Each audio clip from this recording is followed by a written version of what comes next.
कल्पना कीजिए, हमारे चारों ओर अरबों तारे हैं, लाखों ग्रह हैं और उनमें से कई पर शायद जीवन भी हो सकता है। लेकिन सवाल ये है, अगर ब्रह्मांड इतना विशाल है तो हम अब तक किसी और सभ्यता से क्यों नहीं मिले? क्या हम अकेले हैं या कुछ ऐसा है जो हर सभ्यता को मिटा देता है उससे पहले कि वो एक दूसरे से मिल सकें? आज स्लीपिंग फिलॉसफी में हम उतरेंगे एक बेहद रहस्यमयी और दिमाग को झकझोर देने वाले विचार में, the great filter hypothesis theory. ये वीडियो आपको सुलाएगा भी और सोचने पर मजबूर भी करेगा। धीरे धीरे शांत स्वर में हम समझेंगे कि ये फिल्टर क्या है, ये हमें क्या सिखाता है और क्या ये आने वाले समय में हमारी सभ्यता के भविष्य की झलक दिखाता है। तो चलिए गहरी सांस लीजिए, आंखें बंद कीजिए और चल पड़िए मेरे साथ एक कॉस्मिक यात्रा पर। Chapter 1, the cosmic question, are we alone. धीरे धीरे सांस लें और जरा कल्पना कीजिए उस अनंत आकाश की जहां असंख्य तारे झिलमिलाते हैं। हर तारा हमारे सूरज की तरह अपने चारों ओर ग्रहों की परिक्रमा कर रहा है। इन ग्रहों में से कुछ छोटे होंगे, कुछ विशाल, कुछ बर्फ से ढके हुए और कुछ शायद धरती जैसे गर्म, जीवन के योग्य। जब हम रात में आकाश की ओर देखते हैं तो वो जो शून्यता दिखती है वो असल में खाली नहीं है, वो भरी हुई है रहस्यों से, संभावनाओं से और उन अनगिनत सवालों से जो मानव मन ने सदियों से पूछे हैं। यही तो है सबसे पुराना और सबसे गहरा सवाल। क्या हम अकेले हैं? क्या केवल धरती पर ही जीवन है या कहीं और किसी दूर तारामंडल में कोई और भी है जो यही सवाल पूछ रहा है? जब वैज्ञानिकों ने पहली बार यह सोचना शुरू किया कि ब्रह्मांड में जीवन हो सकता है तो यह विचार उतना अजीब नहीं था जितना पहले लोगों को लगता था। क्योंकि गणित के हिसाब से देखें, अगर हमारी आकाशगंगा यानी मिल्की वे गैलेक्सी में लगभग 400 अरब तारे हैं और हर तारे के चारों ओर औसतन 5 ग्रह हैं, तो इसका मतलब है कि केवल हमारी आकाशगंगा में ही लगभग 2 ट्रिलियन ग्रह हो सकते हैं। और ये तो बस एक गैलेक्सी की बात है। ब्रह्मांड में ऐसी अरबों गैलेक्सियां हैं। तो फिर इतने सारे ग्रहों के बावजूद हमें अब तक कोई संकेत क्यों नहीं मिला?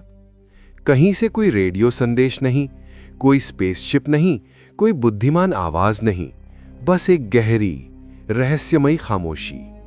इसे ही कहा जाता है द फर्मी पैराडॉक्स। ये नाम आया है एक वैज्ञानिक से, एनरिको फर्मी। एक दिन 1950 में फर्मी अपने साथियों के साथ दोपहर का भोजन कर रहे थे। बातचीत चल रही थी उड़न तश्तरियों और अंतरिक्ष जीवन पर। अचानक उन्होंने एक सीधा सवाल पूछा, वेयर इज एवरीबडी? यानी बाकी सब कहां हैं? यह सवाल बहुत साधारण लग सकता है, लेकिन यह आधुनिक खगोल शास्त्र का सबसे गहरा सवाल बन गया। क्योंकि जब हम आंकड़ों की तरफ देखते हैं तो यह लगभग निश्चित लगता है कि जीवन कहीं ना कहीं जरूर होना चाहिए। पर जब हम आकाश की तरफ देखते हैं तो हमें सिर्फ सन्नाटा दिखाई देता है। यही विरोधाभास ही फर्मी पैराडॉक्स कहलाता है। अब जरा सोचिए, अगर पृथ्वी पर जीवन इतने सहयोगों के बाद बना तो क्या यह संभव नहीं कि किसी और ग्रह पर भी वैसा ही चमत्कार हुआ हो? वैज्ञानिकों ने जब ड्रेक इक्वेशन बनाई तो उन्होंने इस सवाल को गणित में बांधने की कोशिश की। इस समीकरण में उन्होंने कई कारक रखे, जैसे कि कितने तारे बनते हैं, उनमें से कितनों के पास ग्रह हैं, उन ग्रहों में से कितने जीवन के लिए उपयुक्त हैं, उनमें से कितनों पर सचमुच जीवन विकसित हुआ और उनमें से कितने बुद्धिमान बने। जब इस समीकरण में संभावनाओं को जोड़ा गया तो परिणाम आया, हम अकेले नहीं हो सकते। कहीं ना कहीं किसी और तारे के पास, किसी और ग्रह पर कोई और जीवन अवश्य होना चाहिए। पर फिर भी क्यों हमें कोई नहीं मिला? यहां से शुरू होती है उस खामोशी की खोज। कई लोगों ने कहा कि शायद हम बहुत छोटे हैं, हमारी तकनीक बहुत सीमित है। शायद उन्होंने हमें देखा हो लेकिन हम उन्हें नहीं देख पा रहे। कुछ ने कहा कि शायद वो बहुत दूर हैं, इतने दूर कि उनके सिग्नल हम तक पहुंचने में लाखों साल लगा देंगे। कुछ वैज्ञानिकों ने यह भी सोचा कि शायद हर सभ्यता का जीवन काल बहुत छोटा होता है। वो शुरू होती है, विकसित होती है और फिर किसी वजह से समाप्त हो जाती है, इससे पहले कि वो अंतरिक्ष में किसी और से संवाद कर सके। यही विचार आगे चलकर बना द ग्रेट फिल्टर हाइपोथेसिस। लेकिन वहां तक पहुंचने से पहले हमें यह समझना होगा कि यह खामोशी इतनी रहस्यमयी क्यों है। कल्पना कीजिए, अगर किसी दूर ग्रह पर भी कोई सभ्यता है जो हमारी तरह रेडियो वेव्स या लाइट सिग्नल भेजती हो, तो उन सिग्नल्स को हमारे टेलीस्कोप को पकड़ने में सक्षम होना चाहिए। हमने दशकों से यह प्रयास किया है। सेटी यानी search for extra terrestrial intelligence जैसी संस्थाएं लगातार अंतरिक्ष को सुन रही हैं। हमने आकाश की तरफ अपने सबसे बड़े रेडियो टेलीस्कोप लगाए हैं, जैसे अरेसीबो ऑब्जर्वेटरी, और गहरे ब्रह्मांड से आने वाले सिग्नल्स को डिकोड करने की कोशिश की है। लेकिन परिणाम सिर्फ कुछ अजीब, अस्पष्ट सिग्नल जिनका स्रोत कभी निश्चित नहीं हुआ। सबसे प्रसिद्ध था द वाव सिग्नल। 1977 में एक रेडियो टेलीस्कोप ने एक बहुत शक्तिशाली सिग्नल पकड़ा जो 72 सेकंड तक चला। वो इतना सटीक और तीव्र था कि वैज्ञानिकों ने उसके पास वाव लिख दिया, लेकिन यह सिग्नल फिर कभी दोहराया नहीं गया। कोई नहीं जानता कि वो किससे आया था, किसी प्राकृतिक घटना से या किसी सभ्यता से। और फिर उसके बाद फिर से वही सन्नाटा। शायद यही सबसे डरावनी बात है, वो खामोशी, क्योंकि अगर ब्रह्मांड में लाखों सभ्यताएं होती तो आकाश शोर से भरा होता। हर दिशा से कोई ना कोई सिग्नल, कोई ना कोई निशान आता, लेकिन नहीं, चारों ओर सिर्फ अंधकार और मौन। धीरे धीरे वैज्ञानिकों को यह एहसास हुआ कि शायद यह खामोशी संयोग नहीं है। शायद कुछ ऐसा है जो हर सभ्यता को रोक देता है, एक ऐसा बिंदु जिसे पार करना लगभग असंभव है, और अगर कोई सभ्यता उसे पार नहीं कर पाती तो वो मिट जाती है। वो फिल्टर ही शायद वो दीवार है जो हर उन्नत सभ्यता के रास्ते में खड़ी है। यही विचार, द ग्रेट फिल्टर हाइपोथेसिस, ये कहता है कि कहीं ना कहीं ब्रह्मांड में ऐसा चरण आता है जहां लगभग हर सभ्यता रुक जाती है। वो आगे नहीं बढ़ पाती। कुछ प्राकृतिक कारणों से या खुद की बनाई हुई तबाही से वो अपने अस्तित्व को खत्म कर देती है, इससे पहले कि वो अंतरिक्ष में किसी और से संवाद कर सके। अब सोचिए, अगर ये सच है तो दो ही संभावनाएं हैं। पहली तो कि ये फिल्टर हमारे पीछे है, मतलब हमने सबसे कठिन चरण पार कर लिया है। हम भाग्यशाली हैं कि जीवन धरती पर पैदा हुआ, बुद्धिमान बना और अब हम अंतरिक्ष को समझने लगे हैं। अगर ऐसा है तो हम एक दुर्लभ चमत्कार है। लेकिन दूसरी संभावना और भी भयानक है कि यह फिल्टर अभी हमारे आगे है। हमने अभी तक उस दीवार को पार नहीं किया, और एक दिन जब हम उस लेवल तक पहुंचेंगे तो वही होगा जो बाकी सभ्यताओं के साथ हुआ, उनकी तरह हम भी मिट जाएंगे। यह विचार जितना डरावना है उतना ही गहरा भी है, क्योंकि यह हमें न केवल ब्रह्मांड के बारे में सोचने पर मजबूर करता है, बल्कि खुद के बारे में भी। हम क्या कर रहे हैं? क्या हम टिक पाएंगे? क्या हमारी सभ्यता भी उसी फिल्टर की ओर बढ़ रही है? लेकिन यह सब समझने से पहले हमें यह जानना होगा कि यह फिल्टर है क्या, कैसे काम करता है, और यह विचार सबसे पहले किसने दिया। इस यात्रा की अगली कड़ी में हम जानेंगे कि यह महान फिल्टर कहां से शुरू हुआ और क्यों यह हमारे पूरे अस्तित्व को परिभाषित कर सकता है। धीरे धीरे आंखें बंद करें, गहरी सांस लें और सोचें, अगर ब्रह्मांड इतना विशाल है तो उसकी खामोशी इतनी गहरी क्यों है? क्या यह खामोशी किसी डरावनी सच्चाई की ओर इशारा करती है, या बस यह हमारी अपनी सीमाओं का प्रतिबिंब है? अगले अध्याय में हम उतरेंगे उस रहस्यमयी सन्नाटे की गहराइयों में जहां से शुरू होती है द ग्रेट फिल्टर हाइपोथेसिस की असली कहानी। चैप्टर 2, द साइलेंट यूनिवर्स, मौन का ब्रह्मांड। धीरे धीरे आंखें बंद कीजिए, एक लंबी गहरी सांस लीजिए। अब अपने मन की आंखों से देखिए एक शांत रात का आकाश, तारों की अनगिनत बूंदें, जैसे किसी ने अंधेरी चादर पर चमकदार धूल छिड़क दी हो। हर तारा अपनी कहानी कहता हुआ, हर प्रकाश बिंदु लाखों वर्ष पुराने अतीत की झलक। लेकिन उस सन्नाटे के बीच कुछ अजीब सी बात है, एक रहस्यमयी मौन। ब्रह्मांड इतना विशाल, इतना जीवंत दिखने के बावजूद वो हमें कोई जवाब नहीं देता। न कोई संदेश, न कोई आवाज, न कोई संकेत, बस एक अंतहीन खामोशी। और शायद यही खामोशी सबसे गहरी पहेली है, द साइलेंट यूनिवर्स। हम सोचते हैं अगर जीवन वास्तव में सामान्य है तो ये मौन क्यों? क्यों कोई संकेत नहीं आता? क्यों कोई तकनीकी सभ्यता अपने होने का निशान नहीं छोड़ती? आखिर ब्रह्मांड इतना चुप क्यों है?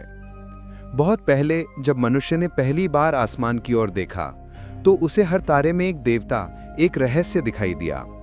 फिर जब विज्ञान ने तारों के असली स्वरूप को समझाया तो ये एहसास हुआ कि ये तारे भी सूरज की तरह हैं। अगर हमारा सूरज जीवन को जन्म दे सकता है तो ये बाकी तारे क्यों नहीं? 20वीं सदी के मध्य तक वैज्ञानिकों को विश्वास हो गया था कि हमारी आकाशगंगा में अनगिनत ग्रह होंगे जो जीवन का घर बन सकते हैं। जब 1995 में पहला एक्सोप्लैनेट खोजा गया तो ये विश्वास और गहरा हो गया। अब हमें पता है लगभग हर तारे के पास अपने ग्रह होते हैं, लेकिन सवाल वही बना रहा, कहाँ है बाकी सब? खोज का युग, द एज ऑफ लिसनिंग। 1960 में अमेरिकी खगोलशास्त्री फ्रैंक ड्रेक ने पहली बार रेडियो टेलीस्कोप से दूसरे तारों से आने वाले सिग्नल सुनने की कोशिश की। इस परियोजना का नाम था प्रोजेक्ट ओज़मा। उन्होंने 2 तारों की दिशा में अपने टेलीस्कोप को केंद्रित किया, एप्सिलॉन एरिडाइनी और टाउ सीटी। उम्मीद थी कि अगर वहां कोई सभ्यता है तो शायद उनके रेडियो सिग्नल हमें सुनाई दे। लेकिन जो मिला वो था सिर्फ सन्नाटा। उसके बाद दशकों तक सेटी यानी search for extra terrestrial intelligence projects चलते रहे। हमने हर दिशा में रेडियो तरंगों को सुना, लेजर संकेतों को खोजा, अंतरिक्ष से आने वाले पैटर्न्स का अध्ययन किया। कभी कभी कुछ विचित्र सिग्नल मिले, फिर वे गायब हो गए, जैसे किसी ने बहुत दूर से एक बार हमें देखा और फिर चुप हो गया। वो मौन सिर्फ एक वैज्ञानिक समस्या नहीं है, वो एक दार्शनिक अनुभव भी है, क्योंकि जब आप उस मौन को सुनते हैं तो आप खुद को बहुत छोटा महसूस करते हैं, जैसे ब्रह्मांड हमें देख रहा हो लेकिन बोल नहीं रहा। मौन के कारण, why the universe might be silent. इस मौन के पीछे कई संभावनाएं हो सकती हैं। शायद वो बहुत दूर हैं, इतने दूर कि उनके संदेश हम तक पहुंच ही नहीं सकते, या शायद उनका संचार तरीका हमारी समझ से बाहर है। सोचिए, जैसे किसी चींटी के पास एक विशाल शहर के बीच में रेडियो टावर खड़ा हो, पर वो कभी नहीं समझ पाए कि ये क्या है। वैसे ही हम भी शायद ब्रह्मांड में चल रही किसी उन्नत बातचीत को समझने में अक्षम हैं। कुछ वैज्ञानिकों का मानना है कि सभ्यताएं शायद सेल्फ लिमिटिंग होती हैं। वे जानबूझकर खुद को छिपा लेती हैं, क्योंकि शायद ब्रह्मांड में कुछ ऐसा है जो उन्हें नष्ट कर देता है जब वे खुद को बहुत अधिक प्रकट करती हैं। ये विचार डार्क फॉरेस्ट हाइपोथेसिस के नाम से भी जाना जाता है। कल्पना कीजिए एक अंधेरे जंगल की, जहां हर जीव जीवित रहने के लिए छिपा है। अगर कोई आवाज करे तो शिकारी उसे ढूंढ लेता है। शायद सभ्यताएं भी उसी डर से चुप हैं ताकि कोई कॉस्मिक शिकारी उन्हें देख न ले। हमारा सीमित दृष्टिकोण, आवर लिमिटेड विजन। शायद असली कारण हमारी अपनी सीमाएं हैं। हम जिस तकनीक से खोज रहे हैं वो अभी बहुत आदिम है। हम जिन सिग्नलों की उम्मीद कर रहे हैं वो पुराने हो चुके हैं। अगर कोई सभ्यता हमसे 10,000 साल आगे है तो वो शायद रेडियो तरंगों की जगह किसी पूरी तरह अलग संचार माध्यम का उपयोग करती होगी, जैसे कि क्वांटम संचार या ऐसे फिजिक्स सिद्धांतों पर आधारित तकनीक जिन्हें हमने अभी तक खोजा ही नहीं। और हो सकता है कि वे हमसे बात करने की कोशिश कर चुके हों, पर हम सुन ही नहीं पाए। ये भी संभव है कि वे अब अस्तित्व में ना हों। हो सकता है कि वे ग्रेट फिल्टर से टकरा चुके हों, वे आगे नहीं बढ़ पाए और अपने ही बनाए हुए रास्ते में खो गए। मौन की गहराई में दर्शन, द फिलॉसफी ऑफ साइलेंस। ये मौन हमें सिर्फ वैज्ञानिक रूप से नहीं बल्कि भावनात्मक रूप से भी झकझोरता है। जब हम अंतरिक्ष की ओर देखते हैं तो हम अपने अंदर झांकते हैं। हम ये सोचते हैं कि अगर ब्रह्मांड इतना विशाल है तो शायद वो जानबूझकर चुप है। शायद वो हमें सिखा रहा है धैर्य। शायद वो इंतजार कर रहा है कि हम पहले अपने घर में शांति लाएं, फिर आसमान से सवाल करें। कभी कभी ये खामोशी डरावनी नहीं बल्कि शांति देने वाली लगती है, क्योंकि इसमें एक तरह का संतुलन है, एक व्यवस्था, एक कोमलता, जैसे कोई अनंत ध्यान की अवस्था। हर तारा, हर ग्रह अपने अपने स्थान पर शांत है, स्थिर है, और इस स्थिरता के भीतर शायद ब्रह्मांड का असली संगीत छिपा है, साइलेंस इटसेल्फ। अगर हम बहुत गहराई से सुने तो शायद हमें एहसास होगा कि ब्रह्मांड बोल रहा है, बस उसकी भाषा हमारी समझ से परे है। वो हमें हर सूर्योदय, हर धड़कन, हर हवा के झोंके में कुछ कहता है, पर हम अपने ही शोर में उसे सुन नहीं पाते। मानव सभ्यता की कोशिशें, our attempts to speak back. फिर भी इंसान चुप नहीं बैठा। हमने खुद ब्रह्मांड को संदेश भेजे। 1974 में एरेसिबो मैसेज अंतरिक्ष में भेजा गया, एक डिजिटल मैसेज जिसमें पृथ्वी का नक्शा, डीएनए की संरचना और मानव आकृति की तस्वीर थी। यह संदेश भेजा गया था एक दूर तारे की दिशा में, M13, जो 25,000 प्रकाश वर्ष दूर है। अगर वहां कोई सभ्यता है तो उन्हें यह मैसेज 25,000 साल बाद मिलेगा, और अगर वे जवाब देंगे तो हमें उनका जवाब आने में और 25,000 साल लगेंगे। मतलब हमें 50,000 साल इंतजार करना होगा एक हेलो के लिए। यह विचार सुंदर भी है और गहराई से विनम्र भी। इसी तरह वॉयेजर 1 और वॉयेजर 2 नाम के अंतरिक्ष यान में हमने गोल्डन रिकॉर्ड भेजा। इस रिकॉर्ड में 115 तस्वीरें, 90 भाषाओं में हेलो और पृथ्वी की प्राकृतिक ध्वनियां हैं, जैसे लहरों की आवाज, हवा का झोंका और एक बच्चे की हंसी। शायद कभी कोई सभ्यता इन्हें पाए और जाने कि कभी एक नीले ग्रह पर जीवन था जो अपने अस्तित्व का संदेश तारों तक भेज रहा था। मौन में छिपा सबक, the lesson hidden in silence. ये मौन हमें डराता भी है और सिखाता भी है। कभी ये हमें अपनी सीमाओं का एहसास कराता है तो कभी अपनी जिम्मेदारी का। अगर ब्रह्मांड में सचमुच कोई और नहीं है तो इसका मतलब ये भी हो सकता है कि हम ही अकेले हैं जो इसे अनुभव कर सकते हैं। हम ही वो दुर्लभ चेतना है जो इस विशाल ब्रह्मांड को जानती है। इसलिए हमारा कर्तव्य है कि हम इसे नष्ट ना करें, क्योंकि शायद यही वो फिल्टर है। सभ्यताएं खुद को नष्ट कर देती हैं इससे पहले कि वे दूसरों तक पहुंचें। और अगर ये सच है तो मौन सिर्फ एक रहस्य नहीं बल्कि एक चेतावनी भी है। ब्रह्मांड हमें शायद यही कह रहा है, सावधान रहो, जो रास्ता तुम तय कर रहे हो वो कठिन है। बहुत सी सभ्यताएं वहां तक नहीं पहुंच पाईं। धीरे धीरे सांस लीजिए, इस मौन की अनुभूति कीजिए। यह डरावना नहीं है, ये बस गहरा है। हर तारे के बीच की दूरी, हर प्रकाश वर्ष का सन्नाटा, यही तो हमारे अस्तित्व की कहानी कहता है। हम छोटे हैं लेकिन हम सुन सकते हैं, हम कमजोर हैं लेकिन हम सोच सकते हैं, और शायद यही सबसे बड़ी शक्ति है, सुनने की क्षमता। अब जब हमने ब्रह्मांड के इस मौन को महसूस कर लिया है तो अगला सवाल ये उठता है कि अगर ये सन्नाटा किसी कारण से है तो वो कारण क्या है? कौन सी शक्तियां हैं जो हर इस सभ्यता को रोक देती हैं? वो फिल्टर कहाँ छिपा है जो जीवन को आगे नहीं बढ़ने देता? इन्हीं सवालों के जवाब हमें मिलेंगे अगले अध्याय में, जहां हम जानेंगे कि ये द ग्रेट फिल्टर हाइपोथेसिस सबसे पहले किसने सुझाई और कैसे ये विचार आज हमारी सबसे गहरी कॉस्मिक पहेलियों में से एक बन गया है। Chapter 3, the birth of the great filter idea, महान फिल्टर की उत्पत्ति। धीरे धीरे सांस लीजिए और महसूस कीजिए कि आप अब और भी गहराई में उतर रहे हैं, उस रहस्यमयी सन्नाटे के भीतर जिसके पार शायद किसी उत्तर की झलक है। अब तक हमने महसूस किया कि ब्रह्मांड कितना विशाल है और ये मौन कितना अजीब। हमने ये देखा कि अरबों तारों और असंख्य ग्रहों के बावजूद कोई आवाज हमें नहीं मिली। पर अब इस अध्याय में हम जानेंगे शायद हमें आवाज क्यों नहीं मिलती, क्यों ये सन्नाटा सिर्फ संयोग नहीं बल्कि किसी नियम का परिणाम हो सकता है, क्यों हर सभ्यता चाहे वो कितनी भी बुद्धिमान क्यों ना हो एक अदृश्य दीवार से टकराती है, एक महान फिल्टर से। शुरुआत एक विचार से हुई। ये कहानी शुरू होती है 20वीं सदी के उत्तरार्ध में, जब मानवता ने पहली बार अपने अस्तित्व को ब्रह्मांड के पैमाने पर मापना शुरू किया। विज्ञान, तकनीक और अंतरिक्ष अन्वेषण में तेजी से विकास हो रहा था। हमने चांद पर कदम रख दिया था, रेडियो टेलीस्कोप अंतरिक्ष की गहराइयों को सुन रहे थे, लेकिन इसके साथ ही एक बेचैन कर देने वाला सवाल भी उठने लगा। अगर हम ये सब कर सकते हैं तो बाकी सब कहाँ है?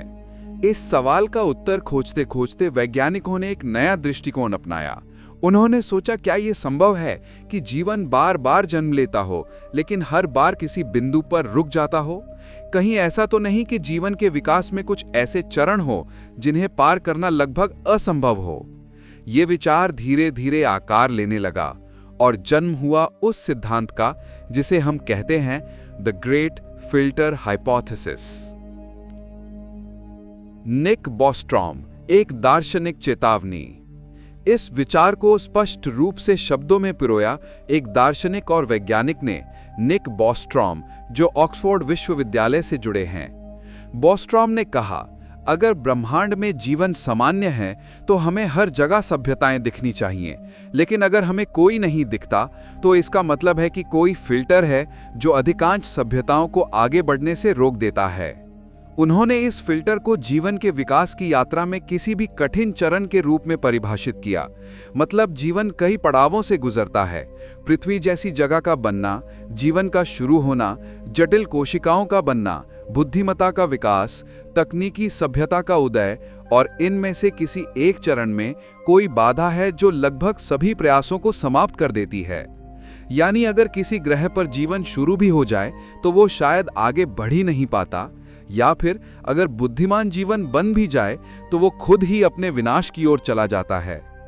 ये विचार जितना तर्कसंगत था उतना ही भयावह भी, क्योंकि इसका मतलब था कि अगर ब्रह्मांड में कोई और नहीं है तो या तो हमने असंभव को हासिल कर लिया है, या फिर हम उसी दीवार की तरफ बढ़ रहे हैं जो हर सभ्यता को मिटा देती है। द एवोल्यूशनरी लैडर, जीवन की सीढ़ी। बोस्ट्रॉम ने इस विचार को समझाने के लिए एक सीढ़ी का उदाहरण दिया। कल्पना कीजिए, जीवन एक सीढ़ी पर चढ़ रहा है। हर पायदान एक नया चरण है।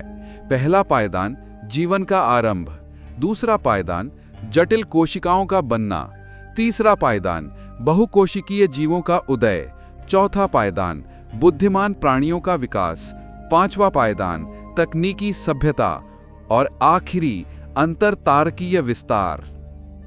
अब सोचिए, अगर हर सभ्यता इस सीढ़ी पर चढ़ती है तो किसी न किसी पायदान पर अधिकांश सभ्यताएं रुक जाती हैं। वो पायदान ही फिल्टर है।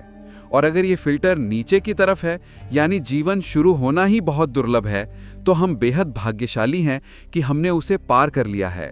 पर अगर ये फिल्टर ऊपर की तरफ है, यानी जब सभ्यता तकनीकी स्तर तक पहुंच जाती है तभी उसका पतन होता है, तो इसका मतलब है कि हमारा अंत शायद अभी आने वाला है।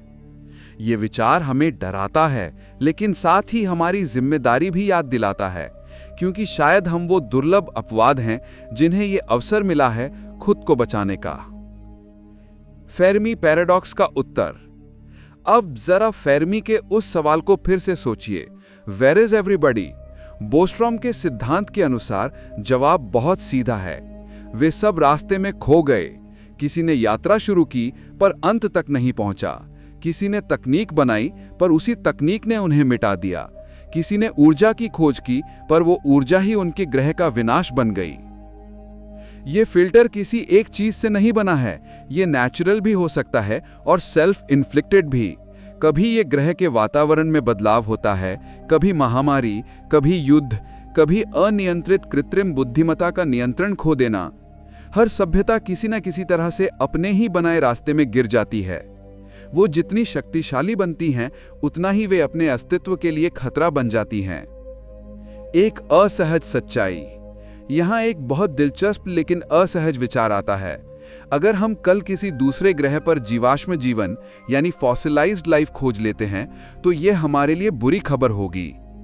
क्यों? क्योंकि इसका मतलब होगा कि जीवन का शुरू होना आसान है। तो फिल्टर हमारे पीछे नहीं बल्कि हमारे आगे है। इसका अर्थ ये कि बहुतायत सभ्यताएं तकनीकी स्तर पर पहुंचकर खुद को नष्ट कर देती हैं और हम शायद उसी मार्ग पर हैं। लेकिन अगर हमें कहीं भी जीवन का कोई निशान नहीं मिलता तो ये अच्छी खबर होगी, क्योंकि इसका मतलब होगा कि जीवन का शुरू होना ही बहुत कठिन है और हमने वो दुर्लभ बाधा पार कर ली है। हम शायद ब्रह्मांड के पहले चेतन प्राणी हैं जिन्होंने इस यात्रा की सीढ़ी पर इतनी ऊंचाई तक पहुंच बनाई है। ये विचार गहराई से आशा और भय को दोनों साथ लेकर चलता है, क्योंकि हर संभावना अपने साथ एक संदेश रखती है। या तो हम असंभव रूप से भाग्यशाली हैं या बेहद खतरनाक यात्रा पर हैं। प्राकृतिक फिल्टर वर्सेस आत्मविनाश। द ग्रेट फिल्टर दो प्रकार का हो सकता है, नेचुरल फिल्टर और self inflicted filter. Natural filter का मतलब है कि जीवन को आगे बढ़ने से रोकने वाली प्राकृतिक बाधाएं, जैसे कि ग्रह का अस्थिर वातावरण, लगातार उल्का प्रहार, सूर्य का विकिरण या जैविक असंतुलन। इन कारणों से जीवन कभी स्थायी नहीं हो पाता।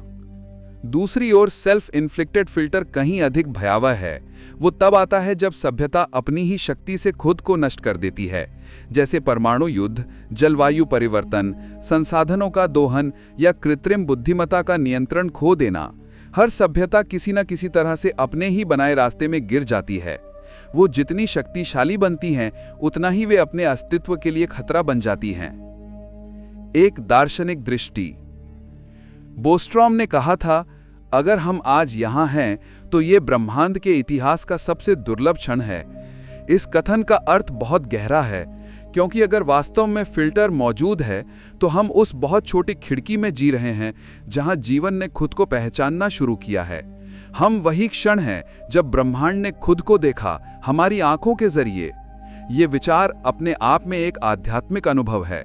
यह हमें सिर्फ बाह्य जीवन की खोज नहीं बल्कि आंतरिक समझ की ओर भी ले जाता है, क्योंकि यह फिल्टर सिर्फ अंतरिक्ष में नहीं, हमारे भीतर भी है। हमारी लालच, हमारा असंतुलन, हमारी हिंसा, यही वो तत्व हैं जो हमें आगे बढ़ने नहीं देंगे। अगर हमें महान फिल्टर को पार करना है तो पहले हमें अपने भीतर की सीमाएं तोड़नी होंगी। भविष्य की खिड़की। बोस्ट्रॉम का सिद्धांत किसी डराने वाली चेतावनी की तरह नहीं बल्कि एक अवसर की तरह देखा जाना चाहिए। यह हमें याद दिलाता है कि हम उस बिंदु पर हैं जहां निर्णय मायने रखते हैं। हम जो भी चुनते हैं, तकनीक, पर्यावरण, शांति या युद्ध, वही तय करेगा कि हम उस दीवार को पार कर पाएंगे या नहीं।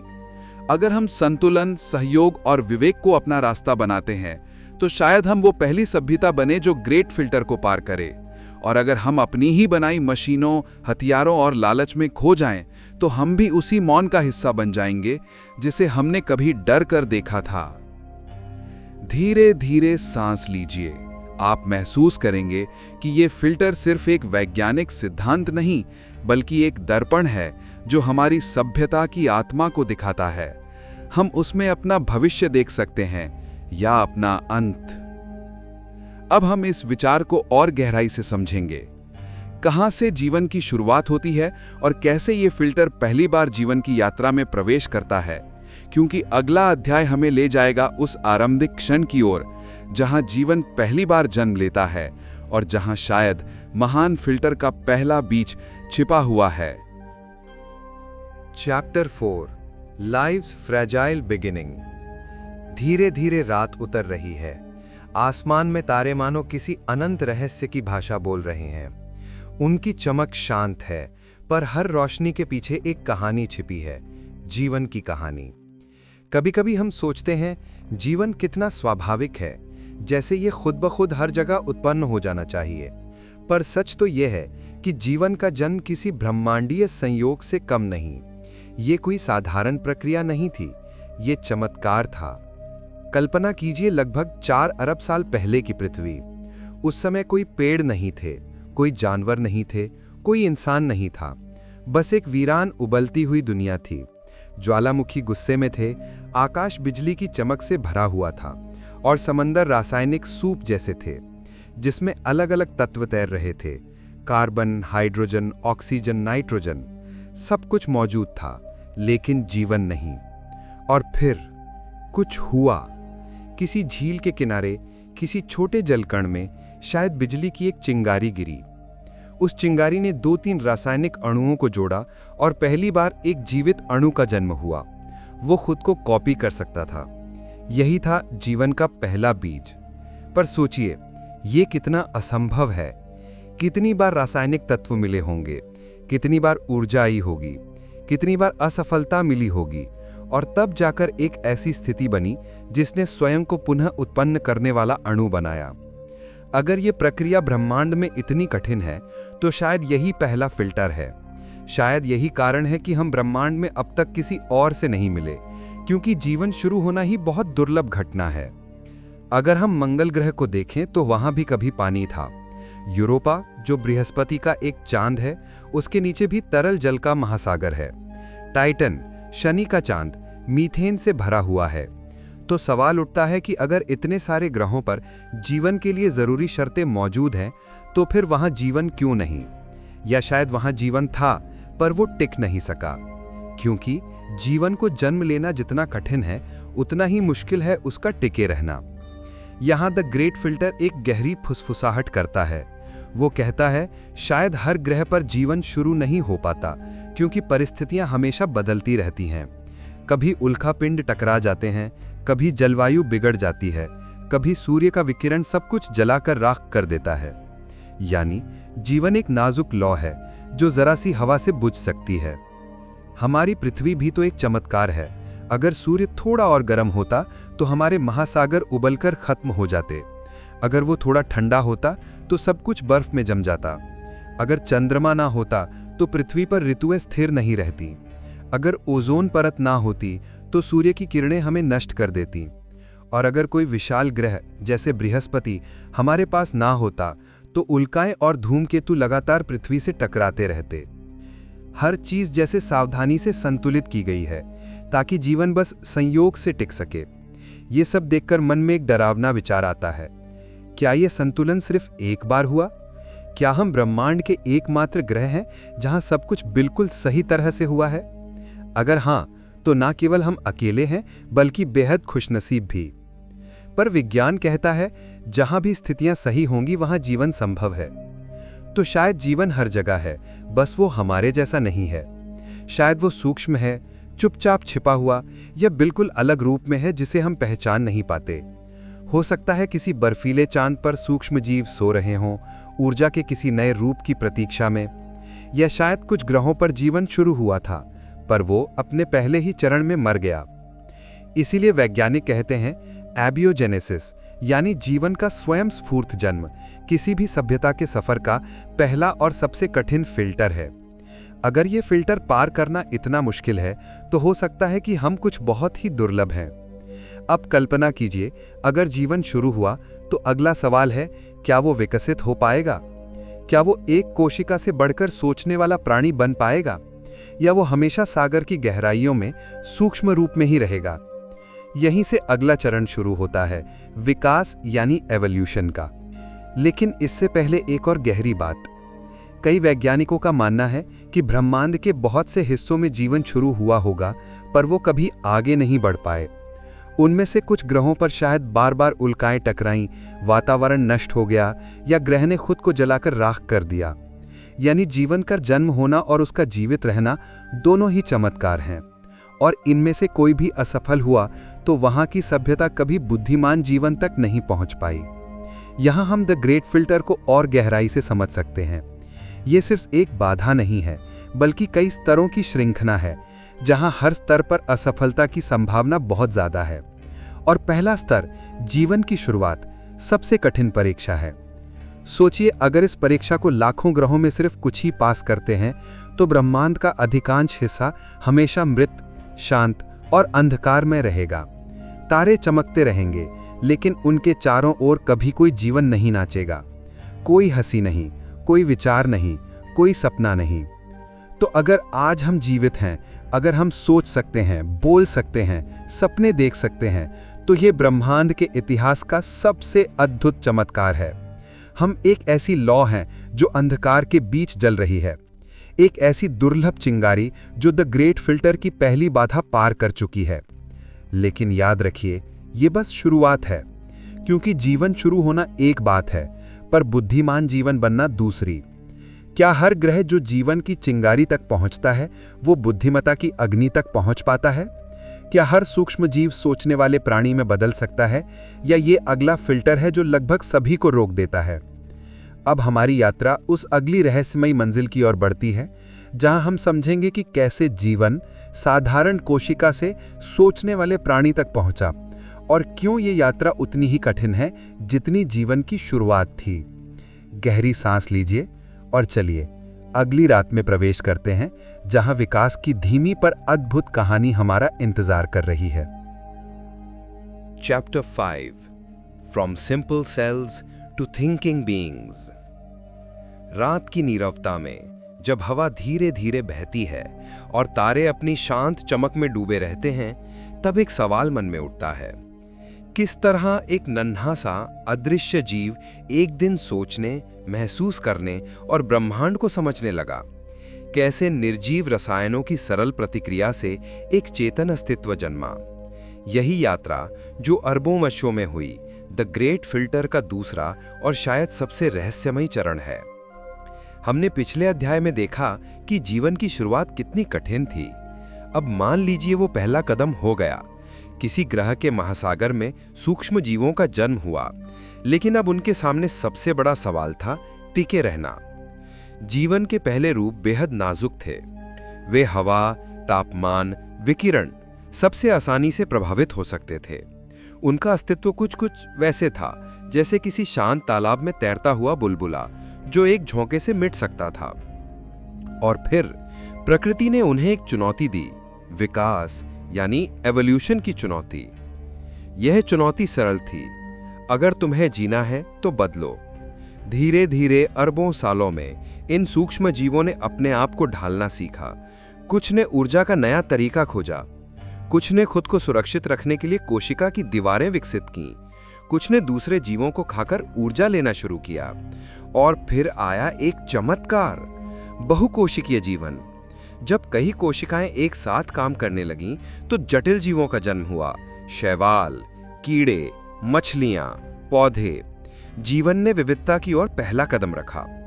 लेकिन सोचिए, अरबों साल बीत गए और जीवन सिर्फ पानी में ही रह गया। कोई सभ्यता नहीं, कोई भाषा नहीं, कोई विचार नहीं। ऐसा क्यों? क्योंकि बुद्धिमत्ता का जन्म उतना ही कठिन है जितना जीवन का जन्म था। प्रकृति को कोई जल्दी नहीं होती, वह लाखों साल तक प्रयोग करती रहती है। हर जीव उसके प्रयोग का हिस्सा है। कुछ सफल होते हैं, कुछ मिट जाते हैं। फिर एक समय आया जब पृथ्वी पर डायनासोर्स राज कर रहे थे। वे विशाल, शक्तिशाली और डरावने थे, पर बुद्धिमान नहीं। अगर बुद्धिमत्ता को मापा जाए तो वो एक नन्हे जीव में धीरे धीरे पनपने लगी, स्तनधारियों में। डायनासोर मिट गए, शायद एक उल्का के कारण, पर उनके जाने से एक रास्ता खुला छोटे छिपे हुए जीवों के लिए, जो अब धरती के असली भविष्य बनने वाले थे। इनमें से एक शाखा धीरे धीरे मनुष्य यानी ह्यूमंस तक पहुंची। लेकिन यह भी कोई आसान यात्रा नहीं थी। हमारे पूर्वज कभी भी बुद्धिमान नहीं थे, वे बस जीवित रहने की कोशिश कर रहे थे, जानवरों की तरह। लेकिन प्रकृति ने उनके मस्तिष्क को धीरे धीरे जटिल बनाना शुरू किया। उन्होंने आग को काबू करना सीखा, उन्होंने पत्थरों से औजार बनाए, उन्होंने मिलजुल कर शिकार करना सीखा, और फिर उन्होंने भाषा सीखी। भाषा वह क्षण था जहां से सभ्यता का जन्म हुआ, क्योंकि भाषा ने मनुष्य को दूसरों के विचार समझने की शक्ति दी। विचारों ने योजनाएं बनाई, योजनाओं ने समाज बनाए, समाजों ने भविष्य बनाया। यहीं से बुद्धिमत्ता ने अपनी असली उड़ान भरी। लेकिन यह सब सुनकर एक सवाल उठता है, अगर प्रकृति इतनी सृजनशील है तो हर ग्रह पर ऐसा क्यों नहीं होता? क्यों हर जगह बुद्धिमान जीवन विकसित नहीं हुआ? क्यों हर समुद्र के नीचे कोई सोचने वाला प्राणी नहीं निकला? शायद यही द ग्रेट फिल्टर का अगला चरण है, बुद्धिमत्ता तक पहुंचने का असंभव सफर। क्योंकि हर ग्रह पर परिस्थितियां इतनी स्थिर नहीं होती जितनी हमारी पृथ्वी पर रहीं। कई ग्रहों पर शायद जीवन तो शुरू हुआ, लेकिन बार बार विनाशकारी घटनाओं ने उसे मिटा दिया। कभी कोई उल्का टकराई, कभी वातावरण बदल गया, कभी तापमान इतना बढ़ गया कि सब कुछ खत्म हो गया। अगर बुद्धिमत्ता तक पहुंचने के लिए अरबों साल चाहिए, तो हर थोड़े थोड़े समय में आने वाली कोई भी आपदा उस प्रगति को रीसेट कर देती है। यानी ज्यादातर सभ्यताएं कभी सोचना सीख ही नहीं पाती। हम इंसान इस परीक्षा में पास हुए, लेकिन कितनी मुश्किल से। एक के बाद एक संकट झेलते हुए हमने आग, औजार, भाषा, खेती और समाज तक का सफर तय किया। लेकिन यह सफर केवल जीव विज्ञान का नहीं था, यह एक चेतना का विकास भी था। सोचना, सवाल पूछना, कल्पना करना, ये सब हमारे भीतर का ब्रह्मांड है। शायद द ग्रेट फिल्टर यह भी कहता है कि केवल वे सभ्यताएं आगे बढ़ पाती हैं जो सिर्फ जीवित रहने से आगे जाकर अर्थ खोजने लगती हैं। जब कोई प्राणी यह समझने लगता है कि वह क्यों है, कैसे है और क्या कर सकता है, तब वह बुद्धिमान बनता है। पर यही बिंदु एक और खतरनाक मोड़ है, क्योंकि बुद्धिमत्ता सिर्फ सृजन की नहीं, विनाश की भी क्षमता देती है। तो क्या यह संभव है कि ब्रह्मांड में कई सभ्यताएं बुद्धिमान बनी लेकिन अपनी ही रचनाओं से मिट गईं? क्या उन्होंने भी वही गलती की जो हम कर रहे हैं, प्रकृति से लड़ना, संसाधनों का दोहन करना या अपने हथियार खुद के खिलाफ मोड़ना? अगर ऐसा है तो शायद बुद्धिमत्ता फिल्टर की सबसे खतरनाक मंजिल है, जहां बहुत कम सभ्यताएं बच पाती हैं। कई वैज्ञानिक मानते हैं कि बुद्धिमत्ता और तकनीक का उदय सभ्यता को एक दोधारी तलवार देता है। एक ओर यह सितारों तक पहुंचने का रास्ता खोलता है, दूसरी ओर यह आत्मविनाश की ओर भी ले जा सकता है। शायद यही कारण है कि ब्रह्मांड में खामोशी है, क्योंकि जिन्होंने तकनीक पाई उन्होंने खुद को नष्ट कर लिया। पर फिर भी हम यहां हैं। हम सोच रहे हैं, बोल रहे हैं, सवाल पूछ रहे हैं। हम सितारों को देख रहे हैं और कह रहे हैं, क्या वहां कोई और है? इसका मतलब है कि हमने अभी तक हार नहीं मानी। हमने अब तक द ग्रेट फिल्टर के कई चरण पार कर लिए हैं। लेकिन यात्रा अभी खत्म नहीं हुई, क्योंकि जैसे जैसे सभ्यता बढ़ती है, चुनौतियां भी बढ़ती हैं। अब सवाल यह नहीं है कि जीवन शुरू हुआ या बुद्धिमान बना। सवाल यह है कि क्या वह लंबे समय तक टिक सकता है। आने वाले अध्याय में हम देखेंगे कि यह बुद्धिमान जीवन कैसे एक सभ्यता बनाता है और फिर किन चुनौतियों का सामना करता है जो उसे मिटा सकती हैं। हम समझेंगे कि द ग्रेट फिल्टर सिर्फ जैविक नहीं, बल्कि सामाजिक, तकनीकी और नैतिक परीक्षा भी है। और शायद वहीं छिपा है असली जवाब कि क्यों अब तक हम किसी और से नहीं मिले।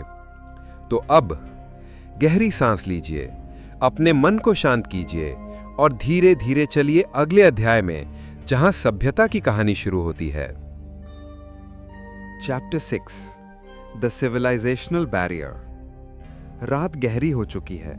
आसमान में असंख्य तारे फैले हैं, कुछ धुंधले, कुछ तेज और कुछ इतने दूर कि उनकी रोशनी अब तक हमारी आंखों तक पहुंचने में अरबों साल ले चुकी है।